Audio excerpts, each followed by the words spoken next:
વારમાં જ 100% perfect. Hello friends, welcome to kitchen art. પડવાળા અને ખસ્તા શક્કરપારા બજાર જેવા નથી બનતા તો ચિંતા કરવાની જરૂર નથી. એકદમ બજાર જેવા પડવાળા અને ખસ્તા શક્કરપારા બનાવવા માટે મારી શીખવાડેલી 6 ટિપ્સ તમે ફોલો કરશો તો પહેલી જ વારમાં 100% પરફેક્ટ બનશે. તો ચાલો બધી ટ્રીક અને ટિપ્સ સાથે આજે આપણે પડવાળા ખસ્તા શક્કરપારા બનાવીશું. રેસીપી સારી લાગે તો લાઈક અને શેર કરજો. મારી ચેનલ ઉપર નવા હોય અને મારી ચેનલને હજુ સબસ્ક્રાઈબ ન કરેલ હોય તો સબસ્ક્રાઈબ કરી બાજુનું બેલ બટન દબાવવાનું ભૂલશો નહીં, જેથી કરીને તમને મારા નવા વિડીયોનું નોટિફિકેશન મળતું રહે. તો અહીંયા આપણે 2 વાટકી જેટલો મેંદાનો લોટ લેવાનો છે. પરફેક્ટ માપ માટે તમારે કોઈ પણ 1 વાટકી સેટ કરી લેવાની છે. તો મેંદાના લોટની 2 વાટકી લેશું. તો ચાલો હવે મેંદાના લોટને સાઈડમાં રાખી દઈએ અને મિક્સિંગ બાઉલમાં સૌથી પહેલાં આપણે ખાંડ એડ કરવાની છે. તો તમે જોઈ શકો છો અડધી વાટકી કરતાં પણ આપણે ઓછી ખાંડ લીધી છે. ચમચીનો માપ કહું તો 4 ચમચી જેટલી ખાંડ લીધેલી છે અને જેટલી ખાંડ લીધી છે તેટલું જ આપણે પાણી એડ કરવાનું છે.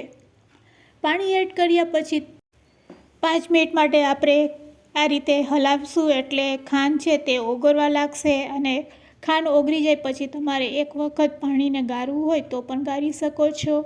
ગાળ્યા વગર પણ ખાંડ એકદમ સરસ મેલ્ટ થઈ જાય પછી તેમાં આપણે ઘી એડ કરવાનું છે. ઘણા લોકો પાણીને ગરમ કરીને ખાંડ નાખે છે તો ખાંડ ઝડપથી ઓગળી જાય છે. તે રીતે પણ તમે કરી શકો છો. હવે જેટલી આપણે ખાંડ લીધી છે, જેટલું આપણે પાણી લીધું છે તે જ વાટકીના માપથી આપણે ઘી લેવાનું છે. તો ખાંડ જેટલું અહીંયા આપણે ઘી લેવાનું છે. ઘી મેલ્ટ કરેલું હોય તેવું લેવાનું છે અને તેને પણ આપણે પાણી સાથે પહેલાં મિક્સ કરી લઈશું. પાણી સાથે મિક્સ થઈ જાય એટલે 2 વાટકી જેટલો મેંદાનો લોટ એડ કરવાનો છે અને મેંદાનો લોટ એડ કર્યા પછી હાથેથી આપણે લોટને ભેગો કરવાનો છે. અહીંયા આપણે લોટને મસળવાની જરૂર નથી. લોટ આ રીતે ભેગો થઈ જાય એટલે તેને આપણે 10 મિનિટ માટે રેસ્ટ આપીશું.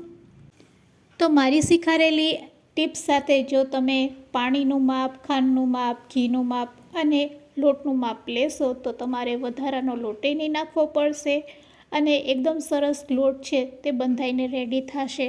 હવે લોટને થોડોક આપણે મસળવાનો છે અને પછી તેમાંથી એક મોટો લુવો લઈ લેશું, પાટલા ઉપર રાખીશું અને વેલણની મદદથી ભાખરી જેમ વણી લેશું. તો જે રીતે આપણે જાડી ભાખરી બનાવતા હોય છે તે જ રીતે પહેલાં આપણે ભાખરી તૈયાર કરીશું અને પછી તેને આપણે ફોલ્ડ કરીશું. તો એકદમ હળવા હાથેથી આપણે તેને ભાખરીનો શેપ આપી દઈશું. આ રીતે ભાખરી તૈયાર થઈ જાય એટલે આપણે સાઈડમાંથી આ રીતે ફોલ્ડ કરીશું. આ રીતે ફોલ્ડ કર્યા પછી તેને આ રીતે આપણે કવર કરી લેશું. તો આ રીતે ચોરસ લુઓ આપણે તૈયાર કરીશું અને ફરીથી આપણે વેલણથી તેને વણી લેશું. હળવા હાથેથી આપણે વેલણ ચલાવતા જઈશું અને આ રીતે આપણે જાડી રોટલી તૈયાર કરીશું.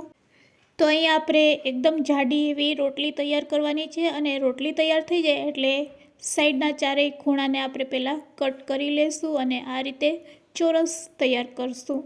ચોરસ આ રીતે રેડી થઈ જાય પછી તમે તેની થિકનેસ જોઈ શકો છો. બસ આવી થિકનેસ જ આપણે રાખવાની છે એટલે પડવાળા શક્કરપારા એકદમ ખસ્તા અને બજાર જેવા તૈયાર થશે. હવે ચાકુથી પહેલાં ઊભી કટ અને પછી આ રીતે જે રીતે આપણે પનીર કટ કરીએ છીએ તે સાઇઝમાં આપણે શક્કરપારાનો શેપ આપી દઈશું. તો બધા શક્કરપારા આ રીતે આપણે તૈયાર કરશું. જ્યારે શક્કરપારા આપણે તૈયાર કરતા હોય ત્યારે સાઈડમાં આપણે તેલ પણ ગરમ કરવા માટે રાખી દઈશું જેથી તેલ પણ સરસ ગરમ થઈ જાય. તો અહીંયા મેં કઢાઈમાં તેલ ગરમ કરવા માટે રાખી દીધું હતું અને ગેસની ફ્લેમ આપણે લો રાખવાની છે. આ રીતે આપણે તેલને ચેક કરશું. લોટ ઉપર આવે ધીરે એટલે સમજવાનું કે તેલ છે એ આપણું એકદમ પરફેક્ટ છે. લો ફ્લેમ ઉપર જ આપણે એક બેચમાં જેટલા સમાય તેટલા શક્કરપારા આપણે એડ કરવાના છે. અહીંયા ઝાઝા શક્કરપારા આપણે એડ નહીં કરશું. થોડાક શક્કરપારા આ રીતે તેલમાં ડીપ કરશું અને મીડિયમ ટુ લો ફ્લેમ ઉપર રાખીને શક્કરપારાને હવે આપણે તળીશું. જ્યારે આપણે શક્કરપારાને એડ કરતા હોય ત્યારે ગેસની ફ્લેમ એકદમ લો રાખવાની છે અને શક્કરપારા ઉપર આવી જાય એટલે ગેસની ફ્લેમ મીડિયમ રાખી દેવાની છે અને મીડિયમ ટુ લો ફ્લેમ ઉપર 10 મિનિટ લાગશે આ શક્કરપારાને તળાતા. તો સમય લાગશે પણ શક્કરપારા એકદમ ખસ્તા તૈયાર થશે અને એકદમ બજાર જેવા જ તૈયાર થશે. તો આ રીતે ગોલ્ડન બ્રાઉન કલરના શક્કરપારા થાય એટલે તેને તેલમાંથી આપણે કાઢી લેશું. બધું તેલ નીતરી જાય તે રીતે આપણે શક્કરપારાને કાઢી લેશું અને આ રીતે આપણે બધા શક્કરપારા તૈયાર કરીશું. તો બીજી બેચમાં પણ આ જ રીતે લો ફ્લેમ ઉપર તેલને ગરમ રાખીને શક્કરપારા એડ કરવાના છે અને પછી મીડિયમ ટુ લો ફ્લેમ ઉપર રાખીને તેને ફ્રાય કરવાના છે. તો આ રીતે આપણે બધા શક્કરપારા તૈયાર કરી લીધા છે અને તેના અવાજથી તમને ખ્યાલ આવી જશે કે આપણા શક્કરપારા છે તે કેટલા પરફેક્ટ તૈયાર થયા છે. તો હું તમને તોડીને પણ બતાવું છું. વાવ ફ્રેન્ડ્સ, એકદમ બજાર જેવા ખસ્તા એવા શક્કરપારા અહીંયા તૈયાર છે અને ટેસ્ટમાં પણ ખૂબ જ બેસ્ટ છે. તો ફ્રેન્ડ્સ, તમને આજની રેસીપી કેવી લાગી તે મને કમેન્ટ્સમાં જરૂરથી કહેજો.